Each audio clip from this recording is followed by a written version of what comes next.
Hi, I'm DJ with Kite Paddle Surf here in Bellingham, Washington, and I'm here today to kind of talk to you through the basics of kiting harnesses for water use.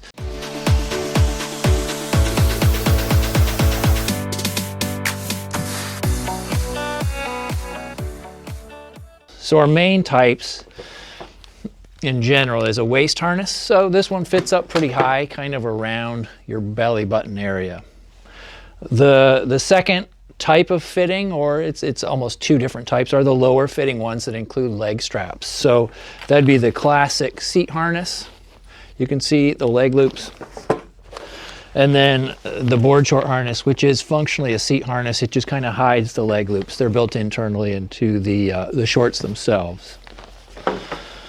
So the majority of people you'll see wearing kiting harnesses, at least for most types of kiting, is some type of waist harness. The advantage of the waist harness is really the comfort and the fit. It allows the most range of movement, especially in your legs. You're not being bound up by the leg loops.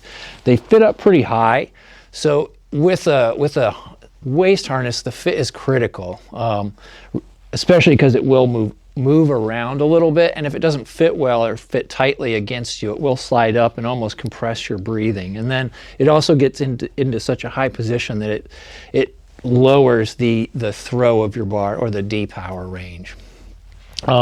This is mostly in my kiteboarding experience what I've worn. I've worn both the soft type, which you can see I can squish. So it's a very soft material, fits really well into the body, allows you to move through the harness. And then the most popular right now in waist harnesses is some type of stiff harness. These ones really, with a good fit, they just stay in place really well, and they also don't compress you as the kite becomes overpowered or if it's a high pressure kite. These ones you really want to get a good fit and measurement. The measurement that you want to take for figuring out your size of a waist harness is right around the belly button. So it's a different size for most people than the waist size of your pants, which you wear lower. So with these, you'll see they're a lower profile in the back, so you do still get really good range of motion in terms of your body, but it really supports you as the kite really pulls into you. For jumping and for most things, I would go with the stiff style hard shell harness, and especially this one. This is the Mystic Stealth. This is my favorite of any of the harnesses that we sell. So with the soft shell harness, one of the main advantages is just pure comfort based on how it flexes to your body. But that's also a slight disadvantage, especially when that kite gets overpowered. It gets kind of a squeezing sensation as as the harness pulls away from you, it can kind of distort the shape, which would squeeze you. So in comparing the two, they're both, going to give you great high-end performance, especially if they fit well. My main disadvantage of the hard shell harness is always going to be cost. These are the top end of the price range. Soft shell harnesses, just because there's less materials or less expensive materials in them, they're going to be cheaper and more accessible. But that being said, as a beginner kiter, or really any level of kiter, the harness is kind of your comfort item. So I wouldn't go cheap on the harness. Make sure it's very comfortable and do size it and fit it really well. So moving into the harnesses with leg loops, or the seat harness and the board short harness, the huge advantage of these is really how secure they fit, and then secondly, that they sit lower. So with these, my spreader bar is really going to be where my belt is. With a waist harness, it's going to be a few inches higher. So for a shorter kiter or a younger kiter, kids and smaller people, the seat harness gives you a little more room for that bar to move away from you, which is D-power. So there is an advantage. That's one of the huge advantages of the harnesses with the leg loops, is the increased D-power that it gives you. They're very comfortable, but because they also fit lower and they're soft, you can see they don't really offer much back support.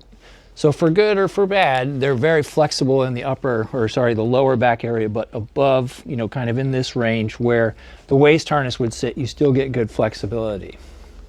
The downside, the huge disadvantage of this system to me is the leg loops. They kind of block your leg. Even if you pull them up high, they block your legs a little bit, so they can feel a little bit harder to pull that board onto your feet. The other disadvantage, I would say, with the harnesses that use the leg loops is they don't turn away from your lower body. So if I'm riding toe side, it's a little bit harder to really get the proper position into the board and really to pressure the edge of the board, because of the way it's going to twist my lower body and my feet. They can't break away from the upper body like the higher fitting waist harness. So that's the standard seat harness. And then basically the variant on that is the board short harness, the most flexible of all. Some people like these because they think they look cooler than the seat harness. They do. I think they work really, really well. But, you know, if you want that lower fitting harness, you know, to give you more D-power range, or this is just what is comfortable, I'd probably steer you towards the seat harness. So if you have any questions about kind of the various types of harnesses, shoot us an email, give us a call, or chat with us live at kitepaddlesurf.com.